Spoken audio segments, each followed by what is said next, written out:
Okay. Okay. And so you can take it. So you can stop sharing. Then we can do the formal opening in 3 or 4 minutes. And now I'm going to distribute the link to everyone that is waiting on our groups.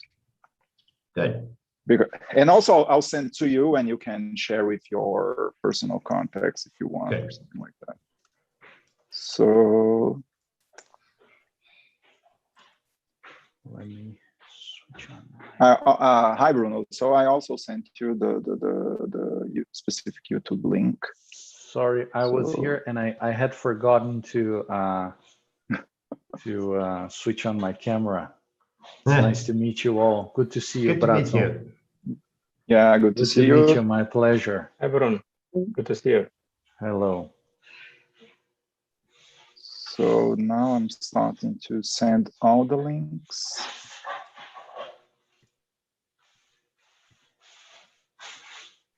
Just 1 second. Okay.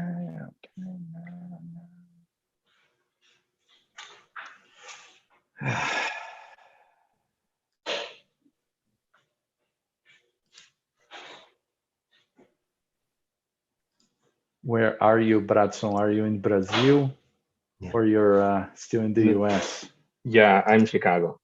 Oh, you're in Chicago. Yeah. So where are you in Chicago? I'm downtown. Okay. But I intend to go to Harrison to pay you a visit. Please do. So because I'm there on Mondays and Wednesdays, because that's when the classes are. Okay, Monday and Wednesdays? Perfect. Yes. Next Monday I will be there. It's morning or afternoon? So I teach from about 9 to 3:30. Okay. So maybe at 3:30, and we could go get if the weather's nice, we could go get a coffee at Plein Air. Perfect. That's the deal. That would be very nice. That would be very nice. Thank you. Yeah. So Bruno, I'm really sorry that I can't go, because actually I'm really missing travel nowadays. I've been to Chicago twice, but it was before Bradson arrived in Chicago. Yeah. So we all want back our international mobility, right? Yeah. Yeah. We want back any mobility, not just international mobility. Yes. Right. That's true.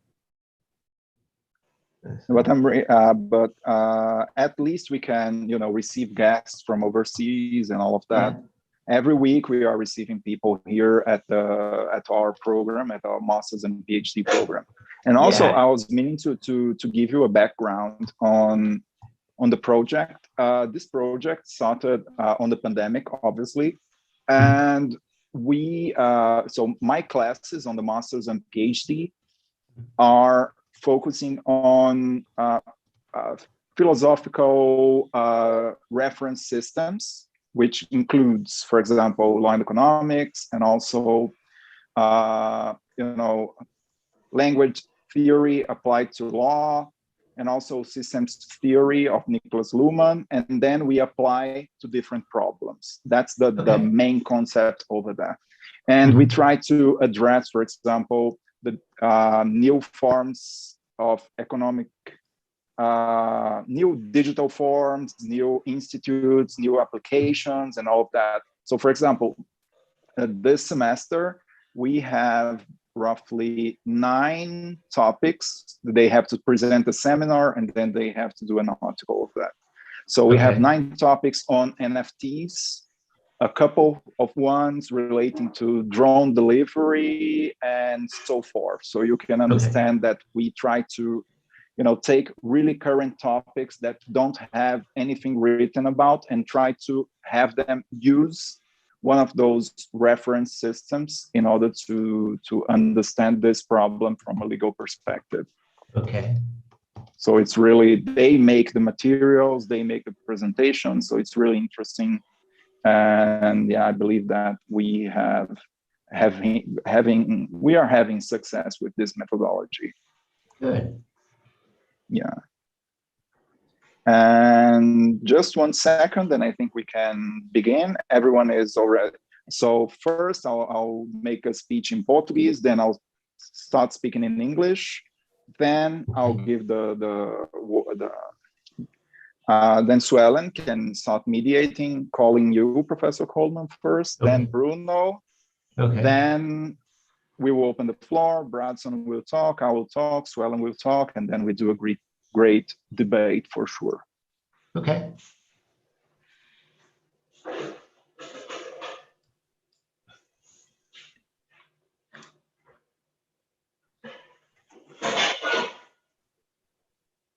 Bruno, tudo ok também? Eu tô vendo aí que você tá no backyard, com o background do backyard, né? Yes, that's my backyard. That's right. So everyone's okay, we can start. So yeah, so let me see if I'm on the screen. And olá a todas e todos, eu sou o Jonathan Barros Vita, coordenador e professor titular do PPGD Unimar, Programa de Pós-Graduação em Direito, Mestrado e Doutorado da Universidade de Marília, e é com muito prazer que a gente tem o primeiro evento das terças-feiras super internacional. A gente, hoje, nesse projeto, a gente encerra para esse primeiro semestre o ciclo Law and Economics. Próxima semana a gente começa o ciclo do Constitutivismo Lógico-Semântico com o querido amigo Paulo Aires Barreto, mas essa semana a gente vai fechar com chave de ouro o nosso primeiro ciclo, que é o do Law and Economics, a primeira conferência em inglês, né, desse projeto, justamente sobre The Future of Money. E hoje a gente fica muito feliz em receber o professor Thomas Coleman, da University of Chicago, o Bruno Salama, de Berkeley, que são especialistas na área de política monetária e nessa relação direito, economia e novas formas monetárias. E eles vieram através do Bradson, né, que é um grande amigo de... Bradson, eu vou ter de dizer, né, mais de 20 anos. E o Bradson está estudando em Chicago, então conhece aí todo mundo que faz, digamos assim, essa doutrina internacional. E a Suelen, nossa colega, professora visitante do PPGD Unimar e pesquisadora do Instituto Max Planck, de Munique, na Alemanha, vem a brilhantar aí, fazer uma grande mediação. Então, eu estou muito feliz. Não se esqueçam, obviamente, eu vou ter que fazer o papel de youtuber de sempre, que é se inscreva no canal, clique no sininho para ativar as notificações, curta o vídeo e sigam a todos nós, e especialmente o PPGD Unimar, no Instagram, no LinkedIn e no Facebook. E assim você vai receber tudo o que vai acontecer no PPGD. E só essa semana a gente tem evento ainda hoje à noite, às 20 horas, do professor Lorival. Amanhã, 14 horas, evento internacional da professora Mariana. E amanhã, 18 horas, evento com os professores Walter e Carlos. E próxima terça, como eu disse, a segunda a gente tem 2 eventos, né, do professor Bruno e da professora Jussara, back-to-back, e a gente tem terça-feira o início do ciclo Construtivismo Lógico Semântico. Então, a partir de agora, obviamente, eu vou falar em inglês, e ao final eu talvez teça algumas palavras em português, e com certeza vai ser muito interessante. So, hello everyone, my name is Jonathan Barros Vita. I'm the director and full professor of PPGD Unimar, which is the postgraduate program of University of Marília, the master's and doctorate program. And I'm really glad to end the cycle, the law and economics cycle today, with Professor Coleman, Bruno Salama. They came through Bradson Camelo, which is a really dear friend of mine for over 20 years. And also mediating will be Suelen, which she is a professor, a visiting professor at our PhD and master's program. And also she's a researcher at Max Planck Institute. So I'm really glad that today we have the opportunity to discuss a really important and interesting topic, which is law and economics and the future of money. And I believe that this really connects with all the research we are doing. Actually, on my classes on the master's and PhD, both this semester, we are also studying how to apply law and economics, for example, or legal systems theory, or even theory of languages applied to law in NFTs, which are a form of a new currency, new forms of understanding the role of money, how money is created, and all pertaining to the money policy. So today we have specialists in the matter, Professor Coleman from University of Chicago, Bruno Salama from Berkeley. They really know what the subject, and I'm really interested in seeing what they will have to show us today. So therefore, I will pass the word to Suelen, but not before asking for everyone, please subscribe to our channel. Obviously, click on the small bell to activate the notifications, and like our video, because we have more than 200 videos of free lectures that are being held, open lectures from our master's and PhD program on this YouTube channel. And every lecture gives a certificate of participation for free. So this is the way that our university, our master's and PhD program saw fit to open the doors of the university to the society, especially on the pandemic times. So I believe we'll have a great event, and I'll see you all afterwards to discuss and debate a bit with Bradson, Professor Coleman, Bruno Salama, and Suelen. See you then. Thank you. Suelen, you have the floor. Thank you, Jonathan. Good afternoon or good evening to everybody, and thank you for being watching us. So today we are going to talk about the future of money. I think that this is a very timely topic, right? Because we can see every single day in the news an article here and there. So I remember I read some days ago a press article about China. China digital currency could be the new currency, but will it be threatening the global stability? And also the UK, which is established a digital currency task force to explore the potential of digital currency. So a lot of things going on. And today we have Bruno and Professor Coleman, who has a very deep experience because he has experience from academia, from the market, from the industry. So I'm sure we will learn a lot from him today. So Professor Coleman, I give you the floor. Okay, thank you very much. So if you don't mind, I will share some slides because I've I spent a good deal of my career in the finance world, but I've moved back into academia, and so I'm kind of used to using slides for teaching. So we're talking about the future of money, and I'm sort of thinking that money is kind of in turmoil these days. We've got unprecedented changes, unprecedented challenges. We have cryptocurrencies, crypto coins, stable coins, tokens, NFTs.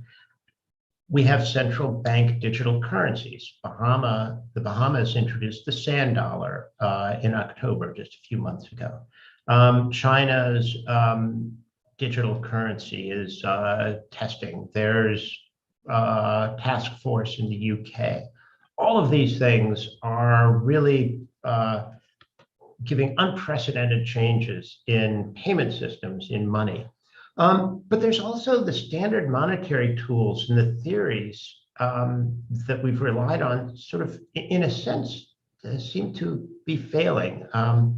We look at post-2008, in the US, the Fed, but across the world, central banks worked hard to push up inflation. And here's some numbers from 2004 to 2008, so pre-financial crisis. Money grew by 1.1% and inflation was 2.8.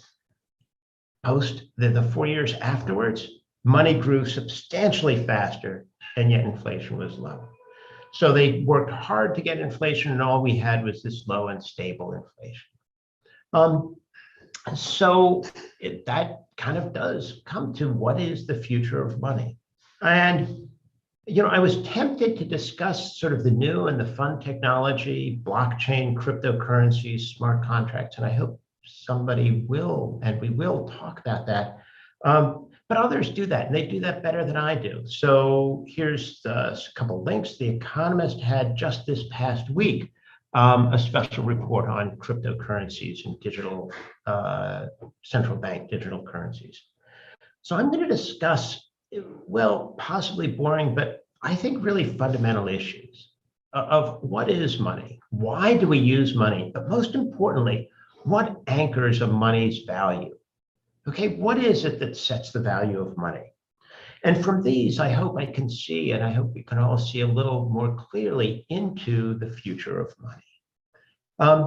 So let's go back and think about the quantity theory of money, the demand for money. And it's, what is money? It's really one of the hardest questions that I've come across. And instead of asking what is money, I ask, what does money do? Why do we use money? Rather than asking, what is it? Now, the classic textbook definition is that society needs something that does the following, these three things, and I've added a fourth. A medium of exchange, and that's about making payments fast and easy, and it requires trust, verifiability, some issues we'll talk about. A store of value, something that keeps value over time that doesn't decay. And the unit of account, measuring everything else in units of money. That's always been pretty mysterious to me. So let's sort of examine these in turn. So what about money for payments? Well, think about currency and checking deposits, checking accounts. These are, or at least they have been for quite a while, pretty good as payments. So currency is a piece of paper printed by the government. Here's a picture of 20 Zimbabwe dollars. Checking deposit, a checking account. We think of it as money, but it's basically where I'm lending money to a bank. I put it into a deposit account. I'm lending money to the bank.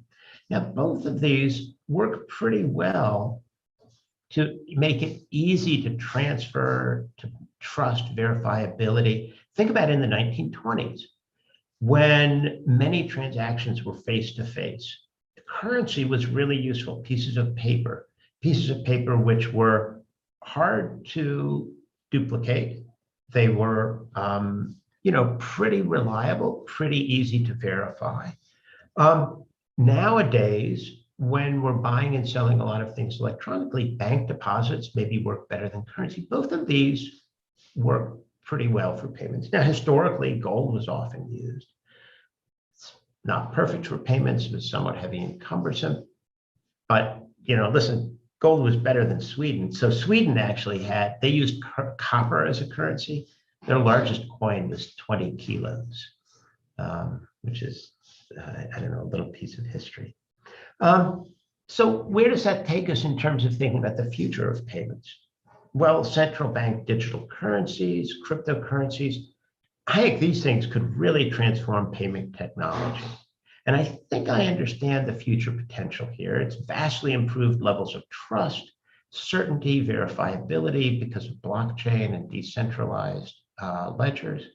So I think I understand this reasonably well. What about money as a store of value?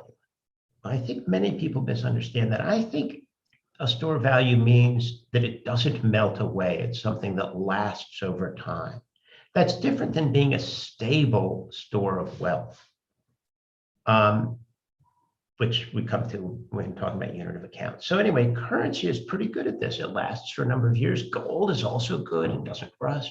Bank accounts, in terms of a private centralized electronic registry, that works pretty well. Blockchain, in terms of distributed ledger technology, boy, that works pretty well as well. So again, I think in terms of sort of new technologies as a store of value, I think I understand the future potential here. Okay, cryptocurrencies, central bank digital currencies, they're reliable, verifiable, they improve the trust. The distributed ledgers or centralized central bank ledgers, they provide opportunities for new applications and technologies could really disrupt payments technologies, store of value. What about the unit of account? Well, what the heck does this mean? And I'm not sure I've really very well understood what this means, maybe until the last few weeks when I've been teaching these topics. And it really is, I think, the central puzzle about money and inflation. What is it that determines the level of prices? What determines inflation? What is the price of money? Now, the classic answer is the quantity theory of money, that money is limited and the price is set by the supply and demand for this limited good, this limited pieces of paper or limited deposit checking accounts of banks. But these ideas, I think they fail in the virtual world because we have essentially unlimited supply of cryptocurrencies and central bank digital currency. The kind of supply constraints that we have for standard currencies, I don't think apply. And so I think this leads to a new answer. There's something called the fiscal theory of the price level. And I think it's kind of, I think of it maybe as a new digital currency, kind of like an exchangeable gold standard. So let's just very simple talk about the quantity theory. Okay, so I tell my students, let's think about a very simple world where there's 20 books and there's $200 bills. Okay, and so that kind of means that each book is going to be worth $10, if I've done the math correctly. Okay, we've got 20 books. There are 200 of these dollar bills, and so each book has got to be worth 10 of these dollar bills. If now we had $400 bills, so somehow somebody produced an extra 200 in year 2, well, then each book would be worth 20.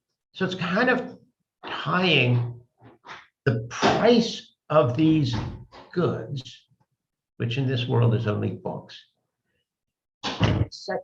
and we get the price level by how much, what's the quantity of, what's the supply of money. Okay, so when the quantity increases, the prices go down. I'm sorry, when the wrong way around, of course, when the quantity of money increases, the prices go up. It's how many dollar bills do we have relative to the goods in the economy.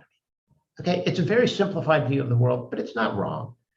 Now we may need to think more about the demand for money, and so we come into the full sort of standard quantity equation, where we want to think about a demand for money. Why do we use money? Because it's really valuable in our business, in our everyday life, to make payments easier and all these other things. And so these uses of money from payments, store of value, the limit, the fact that the quantity of money is limited is what sort of ties down the price. Okay? And boy, it's a pretty reliable, it's a pretty good theory. As Robert Barros says in his textbook, it's one of the oldest and most reliable conclusions about macroeconomic behavior, the relationship between money and prices. When money goes up, prices go up. Here's a picture that I've kind of taken the idea from Robert Barros' book. This is data from the International Monetary Fund and looking over 35 years. And you see the relationship between how much growth is there in currency and how much is prices changed. It's pretty darn one for one. Okay? When money goes up, prices go up. Okay? And I think it fails for digital currencies. I think this idea of how we anchor money and how we anchor and tie it to the level of prices, I think it's kind of doesn't work very well for digital currencies, because the quantity kind of, when we turn to virtual currencies, gets a bit vague. So it's a puzzle for thinking about the future of money. This, I think, is the real puzzle, the thing that I struggle with, talking about payment systems, talking about technology, central bank digital currencies. I think it's pretty clear how we're going to go forward there, but this, I didn't. But here's, I think, the solution. We return to kind of what is almost a form of commodity currency. And this is what's called the fiscal theory of the price level. And we really think about government liabilities here. We think about government liabilities being determined by future cash flows and the primary surplus, the future expected surplus.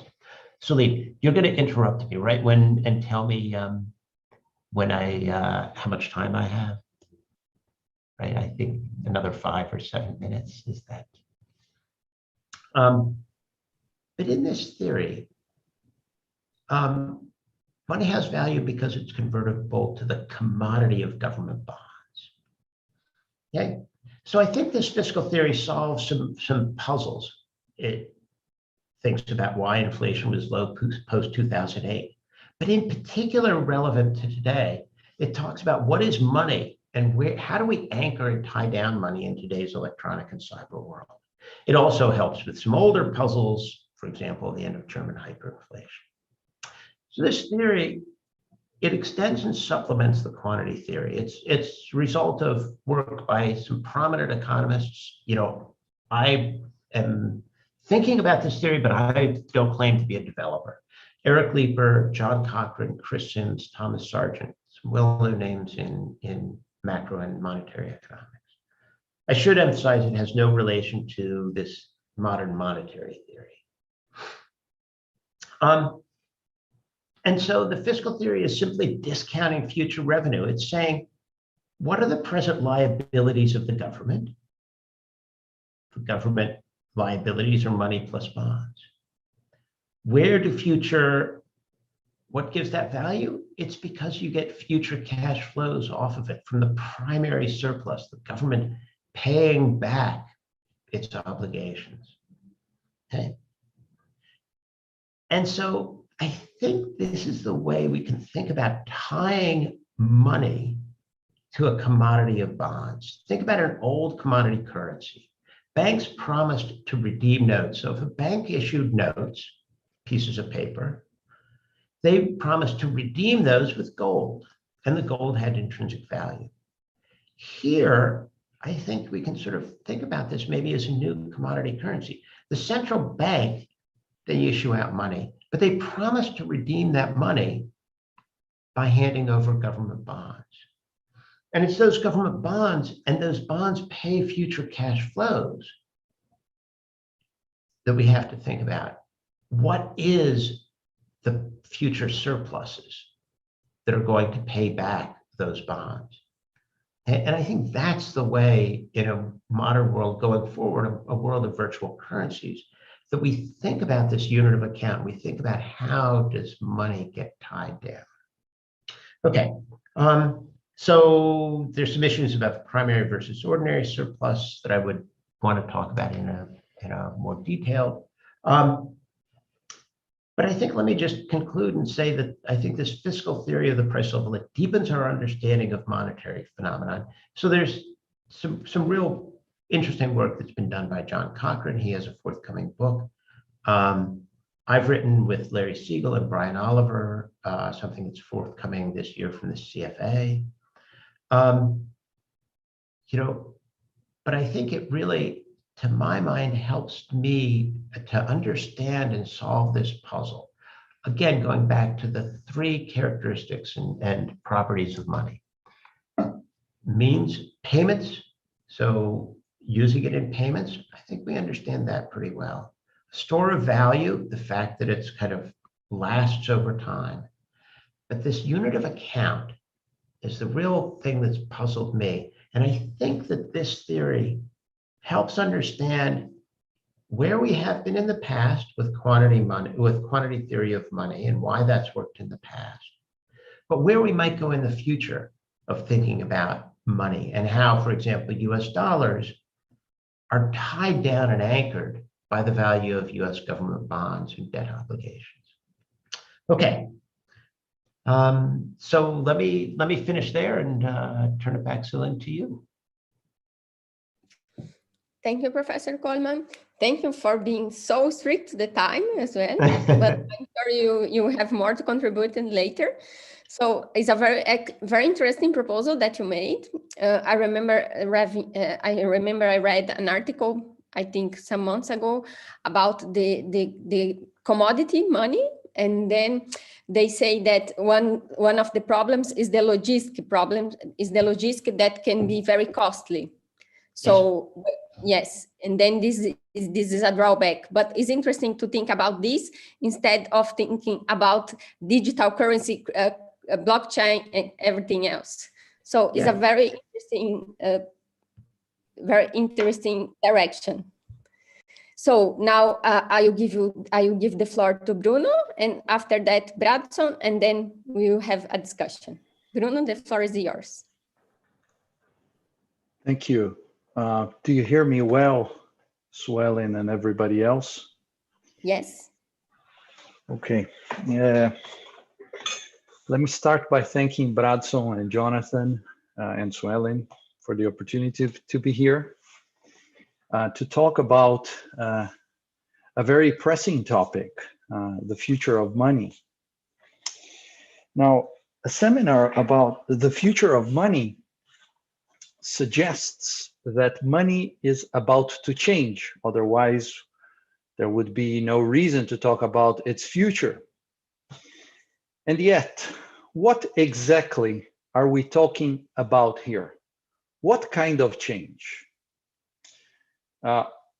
We have just heard a fascinating discussion about how new technologies relate to monetary theory, whether the quantitative theory of money is to be replaced by the fiscal theory of the price level, and so on.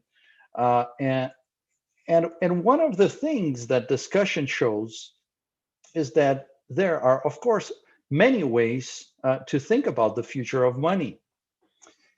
And I want to suggest here that there are other, of course, ways to talk about it. First of all, if we want to discuss the future of money, there's the question about the future of a specific national money. So, for example, the future of the real. And here, the question mostly has to do with whether the relative value of the currency will go up and down. So will, for example, the real go up or down vis-a-vis the dollar or the yen or the euro, and so on and so forth. And we all know that the answer here obviously depends on many things, you know, the export level, the growth, politics, the pandemic. In the case of Brazil, for sure, the price of commodities, which presidents should be happy it's going up. And other things such as the international credit cycle and so on and so forth, the relative value of a currency, there are no reliable models about it, and probably will continue not knowing exactly how to model the relative value of currency vis-a-vis other currencies, of course. Then if we want to think about the future of money, there are, of course, questions about international monetary affairs. Perhaps, in fact, two main questions. First, there's the role of the dollar, which is the international reserve currency. You may or may not know, but international contracts are mostly priced in dollars. So countries and companies issue debt in dollars all the time. For example, when a South American company, a Brazilian company, or an Argentinian or a Colombian, and so on and so forth, sells anything to a buyer abroad, whether it's in the US or in Asia or in Africa or anywhere in the world, they price the transaction in dollars. And so the central bank everywhere in the world, mostly, including, of course, the Brazilian central bank, needs to accumulate dollars. Since international trade is in dollars and international finance is in dollars. And this is why the US becomes the reserve currency, just because everybody needs to accumulate it. Everybody wants to save in dollars. Now, I can't get into the details because I don't have time, but it's a funny situation for everybody. It's a strange equilibrium. The American government will issue a lot of debt because central banks worldwide want to accumulate treasury bills. And to do that, these countries will have to export a lot to the United States. And so the US will have to have a trade deficit. And because of that, the United States might even deindustrialize in part, which it has already done. And that generates all sorts of political tensions that are well known. There's an old economist, deceased now, called Robert Triffin, who explained that having the international reserve currency is a kind of a mixed blessing. So the role of the dollar is still the main question in international monetary affairs, I believe. But there are others, and another one, which is normally of greater interest for lawyers, is the international monetary architecture. And so there's the workings of the IMF and the relationship between central banks and how they move liquidity to one another. And so the future of money has to do with the future of this local currencies, but also within a broader architecture that is in part legalized. And so you have international monetary law, which is not what it used to be since the 70s, but that's a detail, but it's part of a discussion of the future of money. And guys, let's not forget that when we are talking about the future of local currencies, we should never take for granted that currencies, national currencies, will survive. For example, you go to Ecuador, and the sucre, which is the Ecuadorian currency, is dead. It's been deceased, buried for 20 years. The government in Ecuador, I don't know if you know that, it pays salaries in dollars. People pay one another in dollars. So in Ecuador, monetary policy is dead. And will it happen elsewhere? Perhaps, not impossible. And so this is a part of the discussion of the future of money, right? The struggle of each country to maintain not so much its currency for the sake of, for the honor of having a currency, but for the sake of, for the possibility to be able to do monetary policy. Now, a separate discussion is the discussion about the form of money, the format of money. Money is a thing that has a certain form, a certain mechanics in each place, in each historical setting. It's different, right? Money solves what's called the problem of double coincidence of wants, which is easy to understand. You have a horse, and I want to buy your horse, but I produce ice cream. I want your horse, but you don't want my ice cream. So we can't barter. So how do I pay you? We need a common denominator, and that's money. And so people have used a bunch of things over the years as money. They have used salt. That's why we speak of salary. They have used shells, cocoa, and of course, gold and silver and many other things. But for the past 500 years or so, at least in Europe, and then in the Americans, and now in the Americas and later everywhere, money has dematerialized. Money is not material. It's a thing, but it's not something that you hold like gold or silver or cocoa or salt. It is dematerialized. It's just a right. And therefore, that's where law becomes particularly relevant, since law provides the structure for dematerialized money. It started out in the Middle Ages as bills of exchange by tradesmen that operated as money. And then later it became banknotes, and then demand deposits with banks that at first were redeemable in gold. So you can go to the bank and you return the banknote and the bank gives you gold for that, but not anymore, not anywhere, in fact. And I'm, of course, going very quickly since we don't have time. But anyway, that's how banks started to issue money. The system was inaugurated in the 17th century. Europe, a landmark was the year of 1694 with the creation of the Bank of England. That's, in the books, that's a reference that always pops up all the time.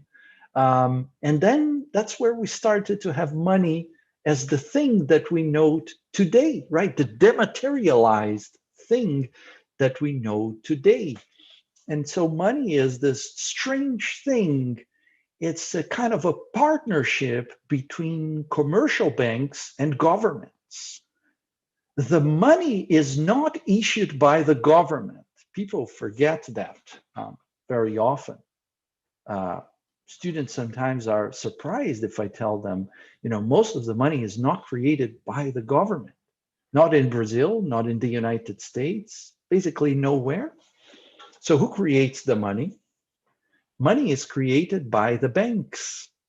What is money? It's demand deposits. It's the money that we have in the bank account. And that's more than 90% of the money worldwide. The government just issues like 10% or so, which is the physical notes and what has almost become meaningless, the metallic coins that we sometimes carry in our wallets. But more importantly, the banks are not simply creating the money as they want, because the central banks have instruments to control the quantity of the money that is created privately by the banks, which is why money is this public-private partnership, right? It's the banks creating most of the money, but the government creating, or not creating, but controlling the amount of money out there. And if we continue this history of the form of money, then you will come across another milestone, which is digitalization of money. It's not only that money is dematerialized, but rather the money has become digital.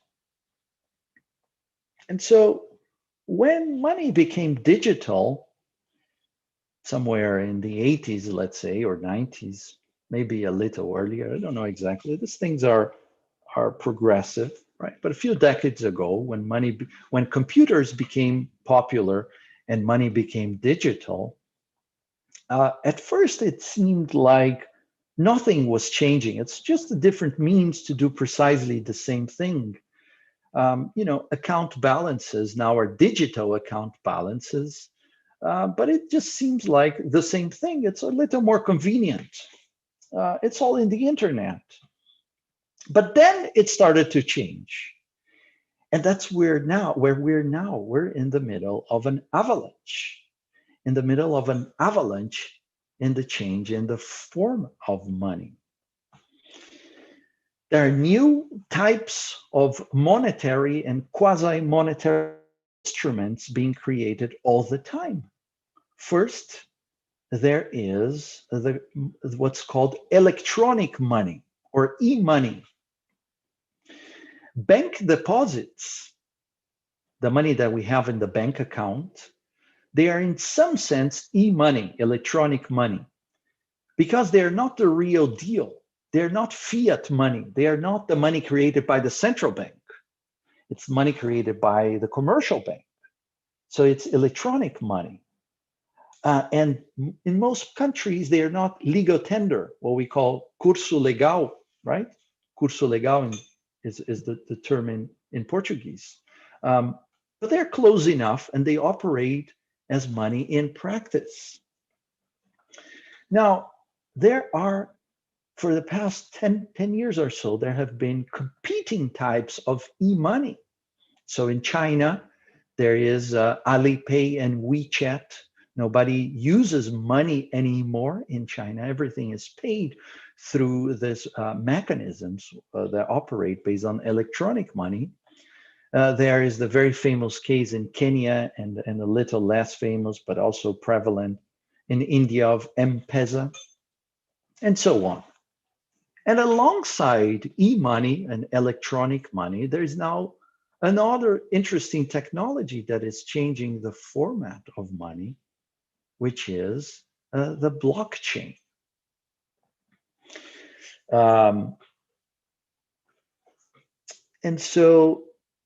And in fact, there's the first blockchain ever created, which is precisely the Bitcoin, right? The Bitcoin is nothing but the first blockchain ever created.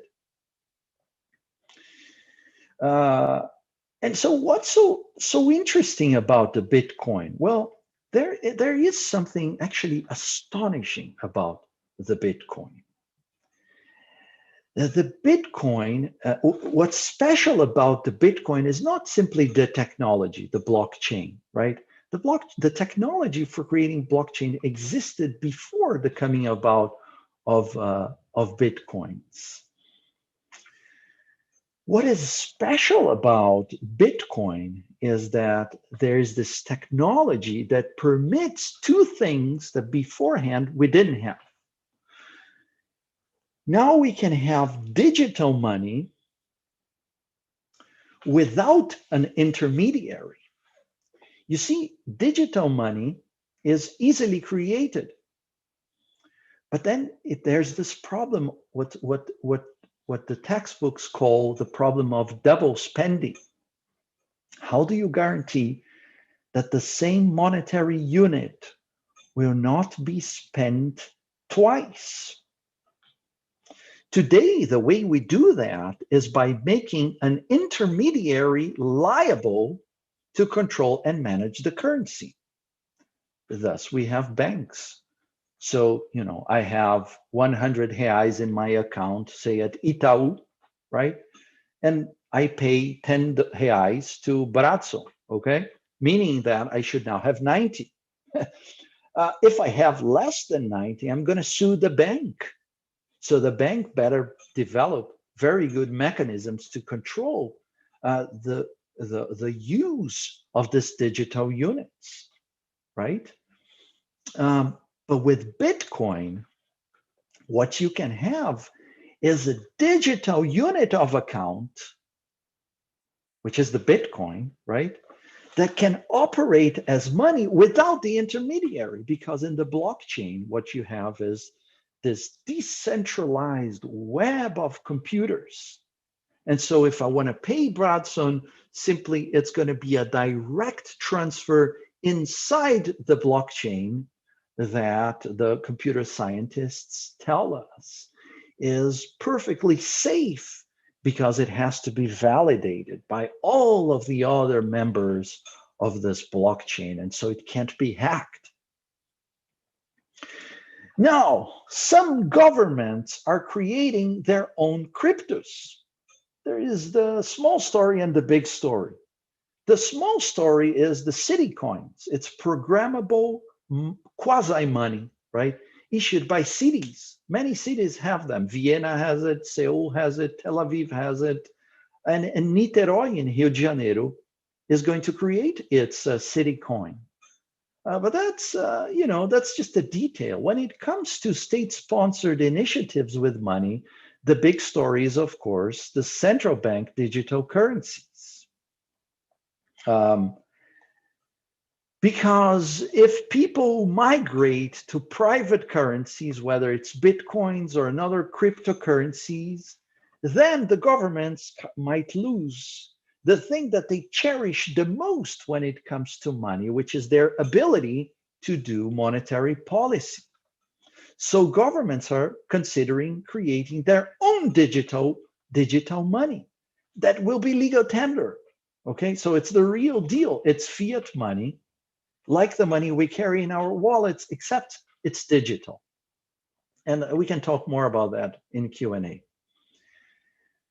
Now, I think there are three main questions when it comes to the governance of this pathways that are coming up when we talk about the future of money. And I think my time is up, isn't it? Is it not, Suelen? You have 3 minutes. I have 3 minutes, so let me say in 3 minutes, if I can, right? What are the key questions for that I, at least as far as I can tell, are governance choices? And this is really where law plays in, since law provides the structure and really crystallizes the political choices made by society. Law regulates what is possible to accomplish technologically. Just because something is technologically possible doesn't mean it's going to happen. I see the following major questions. The first one is the problem of public versus private money. I mentioned the coming about of central bank digital currencies. It's so far a reality only in one country, the Bahamas, but it's starting in China, and it's going to happen in other places soon. At least that's what the BIS, the Bank of International Settlement, tells us. And so is that a good idea? Should governments be creating digital currencies? I'm personally not convinced. I've written about it. There are pros and cons, but it certainly represents a kind of devolution of monetary powers to the government. And as far as I can tell, I think it risks enhancing the problem of capital misallocation. And I don't want to get too technical, not get into details. Let's leave that for Q&A. But that's the first problem. Second, there's the problem of the control of money more generally. Is it going to be mostly political, or is it going to be mostly technocratic? Brazil is moving decisively, and in my opinion, doing very well in moving to enforcing or rather increasing the independence of its central bank. And so it's a decisive step in the direction of technocracy. In the US, interestingly, technocracy is being questioned. And so there's a push by many academics to bring back the control of money to the politicians. And that presents pros and cons. It's a hot topic. And lastly, there's a more technical aspect that has to do with the control of monetary elasticity. Should it be limited to the regulated banking system as it is in Brazil? Or rather, should other entities, what's called the shadow banks, be allowed to compete with banks in expanding the money supply, as is the case in the United States, and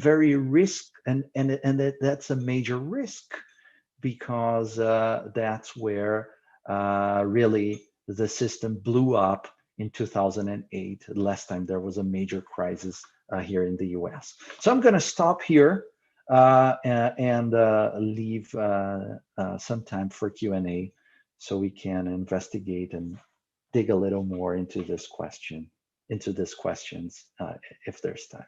Thank you all very much. Thank you, Bruno. Thank you for this enlightening presentation. So when we think about the format of money, we need to think also that we are not all on the same page. like you mentioned the role of the dollar, and you mentioned the use of the dollar in Ecuador, and it makes me think about Argentina also. In Argentina, historically, the population uses dollar and rather than using pesos. And the past, given the past 3 years that they are having this very, very bad economic crisis, the people don't want to have pesos.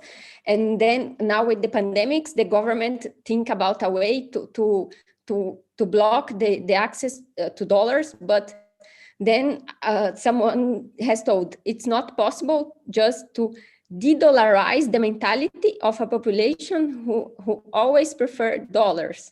So then we are not we are not on the same page. Then we need to think about also sovereignty and this kind of things before we think about the change regarding to the format of the money. So thank you very much. Now I will give you the floor to Bradson, and then we will move on. Thank you, Suelen. Thank you, Bruno. Thank you, Professor Coleman, for this exposition. As Jonathan asked me, I will be a debater, so I will just bring some questions. And the first question I would like to bring, I will try to combine all the two presentations. And so we talked about these digital currencies and about the electronic money. Sometimes I read and I feel that this the growth of these cryptocurrencies in general, not just Bitcoin, it's due this new monetary policy with, I don't know, the money supply in US is increasing so fast. That's amazing. And we also can see money as a kind of a good. So if we increase that much the quantity of the money, its value is going to go down relatively to vis-a-vis to other currencies. And that's what happened in Argentina and in other countries. Their money wasn't, they didn't take care so right of the monetary policies. And this is one of the reasons everyone gives more credit to dollar. But since the past few years, we kind of see this change, and this might be one of the reasons of the increase of cryptocurrencies. So I would like to ask you to talk about this this new I'm not just talking about the modern monetary theory, but in general this approach of political, not technical, dealing with the monetary policies. And I don't think just convert the currency to electronic currency would change the monetary policy. It's just to substitute one thing for the other.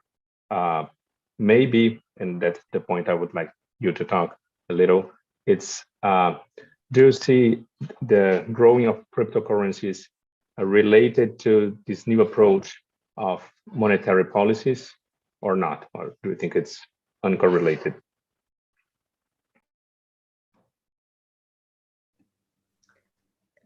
That's all. Go ahead. Okay, Jonathan, maybe you want to intervene. Actually, no. Actually, maybe Professor Coleman and then Bruno can speak about a little bit about Bradson comments, which were really interesting, and then I'll start my comments. Okay. Thank you. Just one thing before. It's one thing I talked with Bruno a few months ago. One of the most important things in Bitcoin and other cryptocurrencies are this predetermined way of dealing with the growing of the money. Everyone knows how much Bitcoin is going to be created in the future, and In the other hand, for the state money, we don't know about that. It depends on the politics. So how do you think it's related? Professor Coleman, do you want to start? Yeah, I guess, again, I'm sort of thinking about this separation of on the one hand, the idea about medium of exchange and store of value. So sort of the technology of how money works or how payments work, whether that technology is gold and simply carrying pieces of gold around, or whether that technology is electronic transfers. And in thinking about it, cryptocurrencies, Bitcoin, all of these things have the potential for changing, disrupting, altering, providing new opportunities in those areas of the technology. How do we manage, how do we actually execute payments? But the issue of the unit of account, how do we measure everything in terms of units of money? I think that's still largely a political decision in terms of whether a currency is a legal tender. I'm just not convinced that the introduction of new technologies is going to have a huge effect on kind of the value of money in terms of the unit of account. How do we set the price level? How is the price level set? So I'm just not sure that the new technologies and the new ideas are going to have as much of an effect on that side of the business of what is money and how is its value set. But it will have big effects on the payments technology. I don't know, Bruno, do you have any thoughts on that?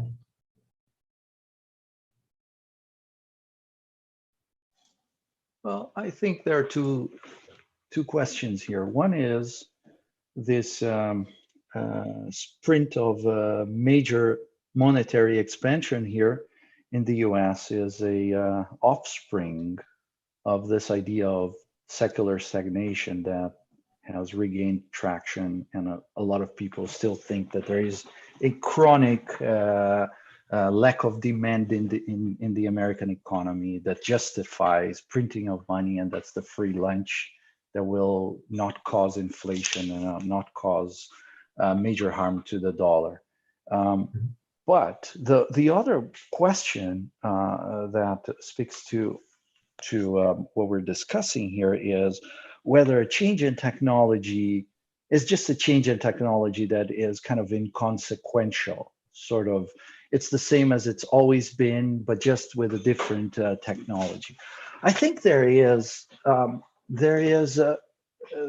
not so sure about the opportunity, but certainly about the risk. And the risk lies in the creation of the central bank digital currency in the following way. Nowadays, the creation of money is to a large extent entrusted to banks that create money by lending to projects where they see a possibility of making a profit. And so in some sense, every loan carried out by a commercial bank is efficient because money is being dispersed to a project in which people assume that there's going to be a positive payoff. But the problem is the moment that you will change money creation from banks, from commercial banks, to the central bank, to the Fed in the case of the US, or the central bank elsewhere, then you are in practice opening the door for this, what I called in my presentation, a devolution of monetary powers to the state, And so it's a little bit like going back in history before the creation of the Bank of England, since the government will have the ability to create the money and immediately disperse it. And so that the risk that comes up, which of course, many people see as an opportunity, but the risk is that you will open the door for greater monetary repression, financial repression, right? Financial repression is essentially the political decision about who's going to get a loan, as opposed to the market mechanism which you find in commercial banks, by and large. And so that opens the door for, Madame Lagarde in Europe. The president of the ECB is very cheerful about the prospects of creating the central bank digital currency in euros, so that you can fund the green economy, right? And so, there's all sorts of noble ideas for what the government can do with more monetary power, but also a lot of cautionary tales of the government really making a huge mess in politically deciding who gets more money and when. Of course, Brazilian recent history contains such cautionary tales, but you find them in all sorts of historical periods. Argentina was mentioned here, and so on. So it's not only that I'm neutral about central bank digital currencies as suggested by Bradson's question, but rather I'm a little more than neutral. I am concerned about their coming about.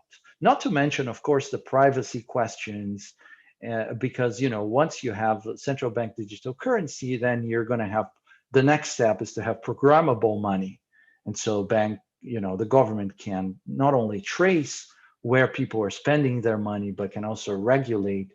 And so it's easy to think about things like, the government's going to allow you to subscribe for this newspaper, not for that newspaper. If you're in China, of course, that you can't access. I taught a class in China last year, online, of course. And so I wanted to share my Dropbox with my students, which they couldn't access because they can't see Dropbox. I said, no problem, let's do it over Facebook. But they also cannot access Facebook.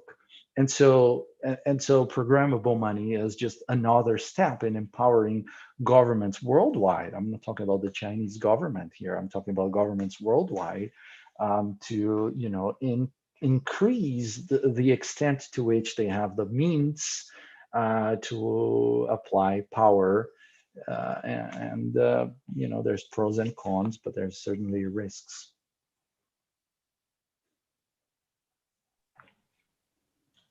Thank you both.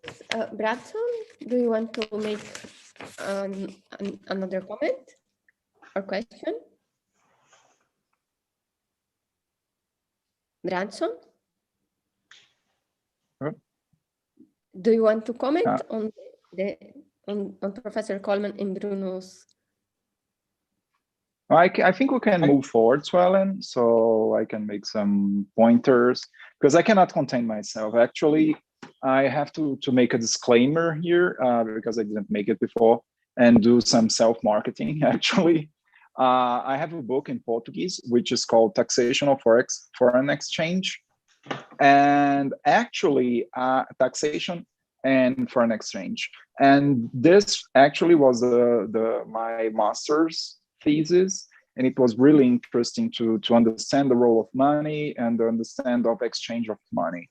And afterwards, this book is from 2008, I had the opportunity to see the evolution of the money and the evolution of the foreign exchange. And to me, I believe that with digital money being central bank digital money, or even cryptocurrencies in the way that we perceive them today, like Ether, Bitcoin, or even Dogecoin, which is a new trend made by Elon Musk's remarks.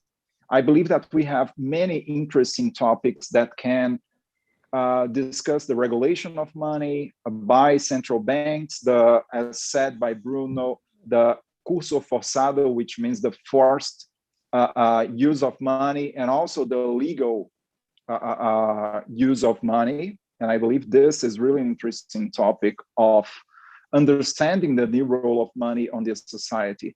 However, I have to say that after, and Professor Coleman referred back to that, after the 70s, we don't have the gold bullion standard on the money, and the banks have been created, the commercial banks especially, have been creating money through accounting. Because the idea of creating money through accounting is really simple in the banks, because let's make a small example. First, someone has $10,000 in a bank, and they normally only use $1,000 per month and just leave the remaining $9,000. And then the bank can use that $9,000 and lend to someone else, which might do the same in turn, which means use 90% and leave 10% on the savings account. And when we talk about that, we can see the money multiplying and multiplying and multiplying, because it can be lent to others. And therefore, that's why banks have the ratio between the money that they have and the money that they circulate is really in different orders of grandeur. So this is really interesting to understand the role of accounting, especially in banks, on how the money is created from an accounting standpoint. And on the other hand, as we're talking, how you can make a fixed amount of money, because in the end, Bitcoin has a limit, an upper limit on how many Bitcoins will be available. And the mining of Bitcoins is becoming more and more and more difficult. So is this the way to make an equilibrium between mining the money and making it more difficult and establishing a value of the money, or do we have to search for different alternatives? Additionally, since my field of study is normally taxation, I believe that the idea of virtual currencies being bank-related or even cryptocurrencies have an interesting role on taxation, not only pertaining to tax evasion or tax avoidance. Because when the states have the opportunity to create digital money, you create a digital trail, and then you are fully controlled by the central banks and in turn by the central government. So I believe that we have an opportunity to maximize the efficiency of the taxation systems. However, we have to bear in mind the privacy rights of the taxpayers, in this case, the privacy rights of all the people that have state-issued digital money. And in the end, I believe that we have to, on the next semester, we have to have another roundtable on crypto mining, because we can have to discuss the way of producing this new money and how it will go. So summarizing, I want to hear the perspective of Bruno and Professor Coleman, especially on the creation of digital money from the banks and the role that it can have on offsetting the physical currency, and then on this money laundering and taxation problems pertaining to those currencies. So this will be my two main topics for discussion here. Let me kind of jump in and give a thought, which is, we're using the term money when we apply it to, bills issued or notes issued by the central bank. We use it for deposits from a bank, from a commercial bank. We're using it, and maybe it would be better to use the term sort of asset or financial instrument, because think about what a bank deposit is. A bank deposit is where I go and lend money to a bank. I give the money bank and they create a deposit account for me, but that's a loan that I make to the bank and they promise to pay me back every dollar, $1 for every dollar that I put in, but it really is a loan to the bank. Now it's very convenient to use that as money, but maybe it would be better to think of and use the phrase that, there's bank deposits. It's a loan that people make to the bank. They're very convenient to use as money. Similarly, a cryptocurrency is some asset or some entry on a distributed ledger, which may be very convenient at some point, maybe now, maybe in the future, may be very convenient to use it as money, but get away from, maybe turning away from the idea of calling everything money, calling them financial instruments that we use as money. We use it for payments and we use it for other things. Because, right, I can use a bond as money, right? If I have a bond money market, or if I have a bond fund, mutual fund, which is a bond fund, I can almost use it as money because they'll give me a checkbook, which I can write as a check. I can transfer it electronically to pay somebody, to pay my credit card account. So maybe we should be using the term, here is some asset. It's a bond, it's a cryptocurrency. Actually, Professor Coleman, yeah. I think it's really interesting, this observation, because actually on my book on 2008, I was discussing that normally what is considered, for example, money in one country is considered a good in a secondary country. And this is really the start of this idea. And actually, in Brazil, when you do your tax return and you have cryptocurrencies, you have to declare them as financial assets and not money in a strict sense. Right. And therefore, talk about the future of money might be talking about the future of financial instruments, or we have to create an idea, because when you talk about exchange, for example, you're exchanging one good that has a particularity, which is money, and for another good, which is not money on that state. So we may be misleading ourselves by sort of applying the word money to so many different things. And right, I mean, so much of economic thought and so on comes from the United States. And sometimes, in the United States, we're a little short-sighted because we don't have to we don't regularly deal with thinking about foreign exchange. We don't regularly think about alternate currencies. And when one's outside of the United States, those things are much more sort of apparent because you have to deal with them every day. But I like this idea of moving away from using the term money. I don't know what other people have thoughts on that. I already made my observation, but Bruno, Bradson, or Suelen, you can chip in and try to. No, because I really agree with you, Professor Coleman. I think it's really important since we are. Okay, Bradson. Sorry. Yeah. Oh, you think money? It's just that from the state, right? Say that again. You consider money just a M1, the currency. Well, you see, that's what I'm still not absolutely sure that I understand what money is, but I think it has to do, and the central thing is this third item in the standard list, which is a unit of account.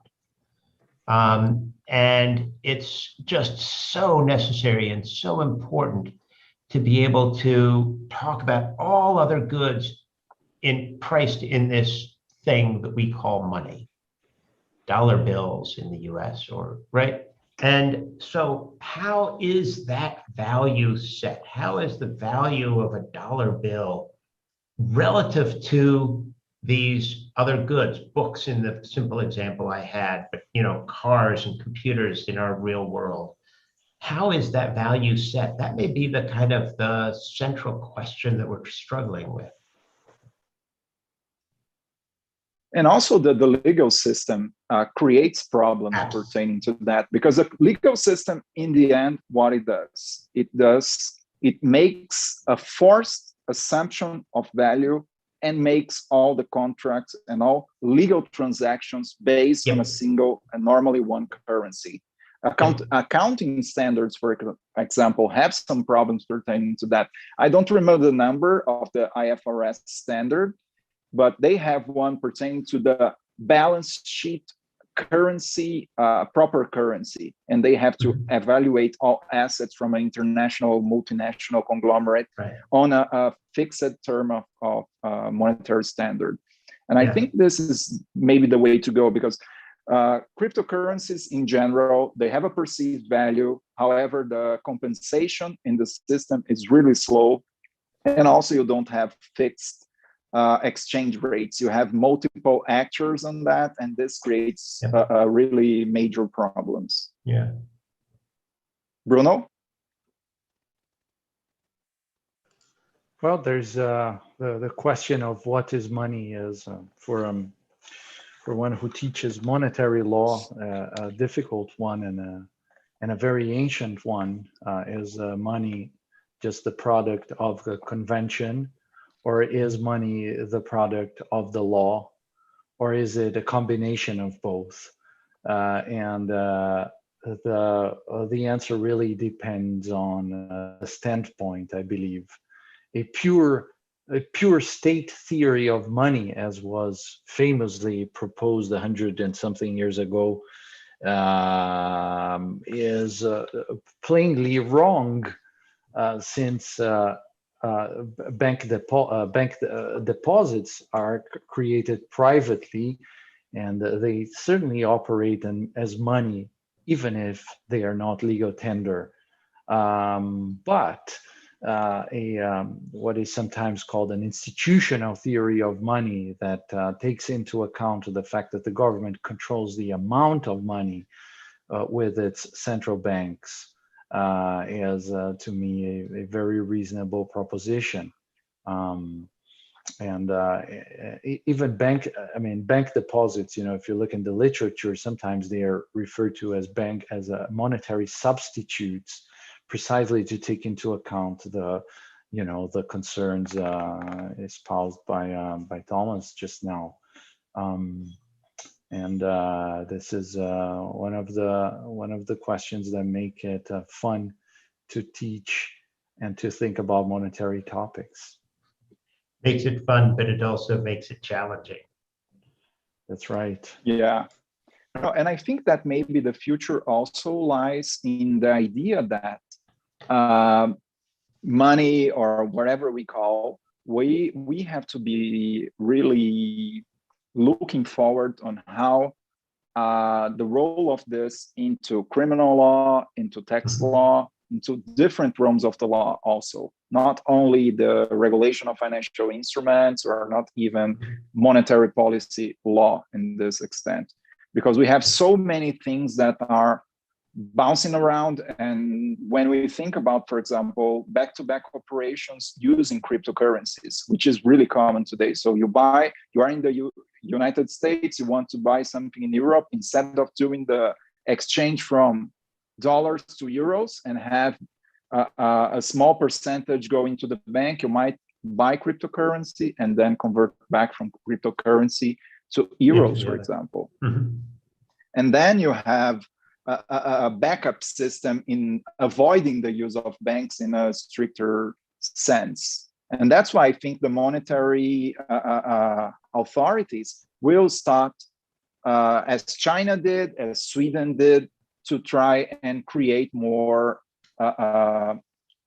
digital currencies from one country that are translatable in that extent to other systems. Actually, Professor Coleman, you might not know, and Bruno for sure, and Bradson Suelen know, we have now in Brazil PIX, which is basically a form of virtualization of our money. So you use like Alipay or something like that. So you scan the QR code, then you pay, you make transferences at over instantly, free of charge. it's even more sophisticated than Zello, for example. So, And it's who is that? state-based. That's state-based? Yeah. So the addressing keys are with the government. So you can use your mobile number, you can use your IRS code number, or you can use an email or something like that. And so you have this key and you say, okay, I want to send you money, so give me your phone number and I just send you, and it will arrive in within 10 seconds, free of charge. Wow. So this, and you can even pay smaller amounts. For example, for the banks, I believe that the price is 10 operations per 1 cent of real, which means really nothing. Very small. Even if you translate that into dollars, it will be like 10 operations would amount to $0.002. So it's really nothing. It's really small. And the keys are held by the government, by the central bank. So I believe this might be one way of the future. Yeah, but I mean, I think this idea of payments technology is really important, because you're talking about the across countries, so cross-border transactions, and digital currencies have potential for really altering and changing those costs, the transfers within a country. No, and I believe actually that on this extent, as I said, the back-to-back operations are the gateway in order to avoid banks and do international transactions with minimal costs. So the bank will have to adjust pertaining to that in order to diminish the transaction costs. And Bradson, do you have any words on that? Not directly to that, but related.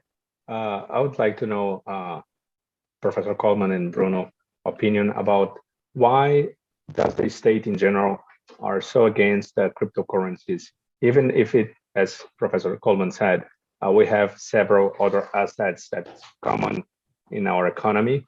Why specifically do you think that cryptocurrency are so almost declared enemy? It's because of tax evasion, or could be other legal issues? I don't know, Bruno, do you want to take a stab at that? It's first and foremost the fear of losing the ability to carry out monetary policy. That is very famously why on one day, Facebook announces the creation of Libra, which it has now abandoned. And the next day, literally the next day, the head of the Treasury in the United States and the head of the Fed are giving interviews saying that we can't allow that. And the reason they can't allow that is not too hard to see. Imagine there are 2 billion people. I think that's the number of users for Facebook. And the people start transacting with one another in a stable coin issued by Facebook. Now, if that happens, the Fed or the European Central Bank or whoever issues money, and that might have a very diminished effect on the price level, since people are no longer in that currency that is issued by the government. So I think it's first and foremost a quest to maintain the monetary prerogative. I think that's true, but I would also add maybe just maybe this is not very kind, but lack of understanding and a lack of sort of willingness to think about new technologies and changes. I don't think central banks have ever been known for being very forward-looking or progressive. And that may be a good thing. Their conservatism may be a sort of necessary part of monetary policy, but I think we have to recognize that they're maybe not on the forefront of thinking about technology changes in monetary mechanisms. And here, if I may, let me add something. It is very fashionable now to criticize Brazilian authorities and government in general, but there are some good things to be said about the Brazilian central bank. Whether it will be successful or not, it remains to be seen, but they are very supportive of fintechs and all sorts of innovations in Brazil's monetary environments, and so much so that there was a small article that I found on Reuters the other day. I didn't find it. Maybe I didn't look carefully. I didn't find it in the Wall Street Journal. I'm sure it was there somewhere. But anyway, Brazil has just last week approved the making of small amount payments through WhatsApp, which is a hugely popular app controlled by Facebook. And so what Facebook wasn't able to do it directly and has not been able to do directly in its original stablecoin project, it has accomplished to actualize in Brazil last week. At least the approval was issued last week. I think, I'm not totally sure. I think Brazil was the second country to give such an approval. I think WhatsApp, Facebook's app, is also doing it in India. I think Brazil was number 2. But at least insofar as this lack of understanding of technology and perhaps this conservatism on the part of the central banks, that a compliment should go to the Brazilian central bank at least for being brave. And actually, Bruno, just to point out that before Pix, WhatsApp was trying to do this idea of sending money throughout WhatsApp, as Apple did, as Apple has actually on iMessage on the United States. But the central bank said, no, first we have to build the public platform with the public keys, and then you can try to do your system, in order to avoid capturing a great part of the marketing and escaping the control of the central bank using Pix.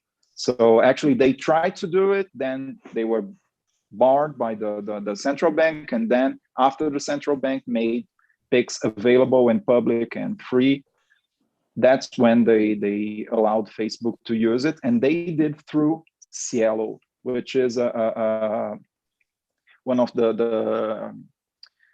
it's one intermediary that was created by Visa and some banks in order to do transactions over credit cards. So the small credit card machines are from Cicle.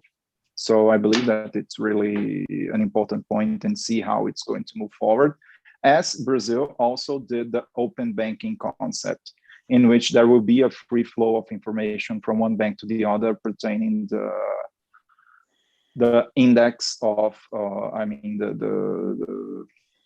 the credit score of someone, and all the financial information. Yeah, Jonathan, I have a question which is related to this issue of the future of money, but the technology issues around blockchain, around distributed ledgers, all of these technology issues is something that we haven't sort of delved into in any depth today. Is this something you would plan to do in the future? Because I think for students, it's incredibly necessary that in some sense, these technology issues and the changes in the fintech and financial structure are kind of even necessary before talking about what is the future of money. Yes, actually, we have law and economics class on the master's and one on regulation on the doctorate program. And they are both held by Professor Marisa. She's an economist. Therefore, they have some basic aspects of economics being related to them. And obviously, we're talking here on my classes about advanced topics using legal theory in order to approach those problems. And therefore, it's more of a role of the students try to build up their knowledge on that. But I think that, as I said before, we have to have another conference on crypto mining and how the money is now being created. So you are all invited to do so next semester for sure, because I think it will be really interesting to understand. And also maybe we can bring someone from the USA that is a specialist on crypto mining. I mean, from the technical side, also to present their concerns about the regulation and all of that. But Bruno brought up the issue of privacy with central bank digital currencies. I mean, that's a central issue from public policy and from a legal perspective. And then the issues of mining, whether it is as Bitcoin proof of work or whether there's proof of stake, which are proposals for Ethereum, I think, and some of the other blockchains.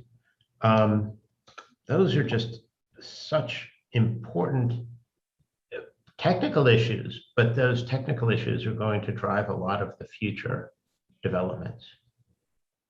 Yeah.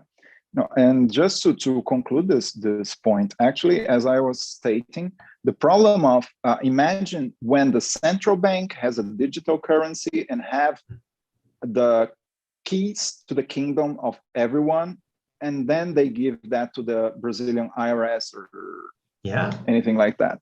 This has an explosive combination over that. Because normally we talk about, digital currencies, there is no problem. It's a way of tax evasion, money laundering, using that for crime. And then when the central banks step in and have the full control and the full picture with a lot of data pertaining to that, I mean, we have to address that as changing the way that the tax systems are created and how they relate back to data privacy. Actually, I gave a lecture precisely on that last Thursday on Faculdades Londrina, which is a Brazilian faculty of law. And they have a master's program of law and technology. And they asked me to precisely talk about data privacy and taxation. And I spoke in great detail about that in Portuguese, but then we can do another conference on that in English. But I mean, one of the nice things about pieces of paper is they're pretty anonymous. That's one of the things that's one of the reasons they're valuable. And certainly a digital currency is going to be absolutely not anonymous. The implications of that, I think, are big. Yeah. But I think that I think everyone has to do some closing remarks because we expired a bit. We went a bit further because the discussions here are so interesting. And I'm really engaged in that since I'm studying that for at least 14 or 15 years. As I stated, I have a book on taxation and foreign exchange. So you see that this is a topic close to my heart in that extent. So we can do a round of final remarks and then we move forward to the end of the event. So who wants to open the final remarks? Professor Coleman, since you have the floor. I'll start. I mean, I think that this issue of how to determine and how to anchor money is just, to me, the central puzzle that still is uncertain in my mind.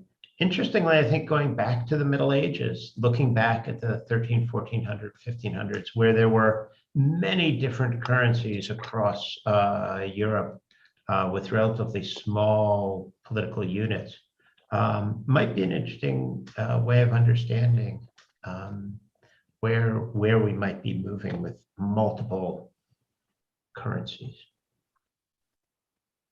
Bruno? Well, I think the questions about this is something that happens every few centuries, right? The reopening of the dispute for the power to issue money. And it's fascinating that we're experiencing and living through times where there are challengers in the money game. Of course, in the US, again, to relate to something that was said here before, because you have this huge shadow banking system, that fight has been ongoing for a while. But in most places, in Brazil, for sure, the floor was closed and it was dominated by banks. And the fact that you have challengers now is fascinating. So Bradson? First, I would like to thank again Jonathan and Professor to come. And I think it's a really interesting point because it kind of changed. It's kind of deal with this new private or collectively governance of money. And this is not easy, as Bruno and Professor Coleman state well. And I think it's not just related of many of the people who are watching may think that it was just about cryptocurrency, but as we might have seen, it's more related with the discussion about the role of state dealing with monetary policy. And yeah, I see this moment, this event, as a start for many of us of a new lead to study. And I would like to thank you again for this event. And Suelen, do you have any closing remarks? Yes, first I want to thank Wagner Lopes, Alan Prates, Pedro Vilas, and Felipe Sangaleto for the questions that they made in the chat tool, and also Gustavo Rabai, Rodolfo Rodrigues, and Solange Pisolato for their comments. Thank you very much. Unfortunately, we don't have time anymore to address those questions, but thank you, all of you. And I want to close my participation saying that indeed this is a challenge. It's a challenge to think about the future of money, but I think that we are fortunate to be living in this time of challenge. Thank you, Professor Coleman, Bruno, Bradson, and Professor Jonathan for today. Thank you for Suelen. inviting me. It's been a pleasure. Yeah, thank you very much.